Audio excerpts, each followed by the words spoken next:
Hey guys, মই আজি বিলাহী আলু কচুৰ এখন ধুনীয়া বেলেগ ধৰণৰ ৰেচিপি এটা বনাম বুলি ভাবিছোঁ। আৰু ইয়াতে মই তেল গৰম হ'বলৈ দিলোঁ, তাৰপিছত পিঁয়াজ দি দিলোঁ। পিঁয়াজখিনি ৰংচঙা হোৱাৰ পিছত মই নহৰু দি দিলোঁ। এইখিনিও ৰংচঙা হোৱাৰ পিছত এই বইল বিলাহীখিনি পিটিকি লোৱা বিলাহীখিনি দি দিলোঁ।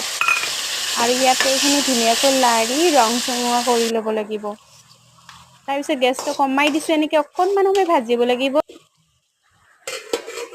তাৰপিছত আমি ঢাকনিখন মাৰি দিলোঁ আৰু ইয়াতে যি যি মছলা লাগে আমি ধুনীয়াকৈ পানীৰ লগত মিক্স কৰি সানি ল'লোঁ।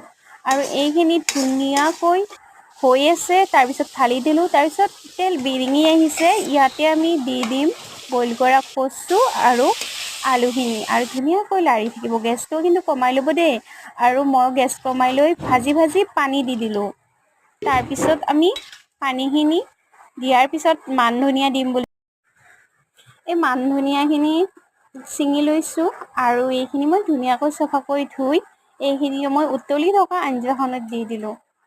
আৰু ধুনীয়া কালাৰ আহিছে আঞ্জাখনৰ। আৰু এতিয়া বেছি সময় নালাগে, মাছৰ কণী থাকিলে কণীও দিব পাৰি, বিৰাট টেষ্টি। আৰু লগতে মই মাছ ভাজি থোৱা মাছো দি দিলোঁ কেইপিচমান।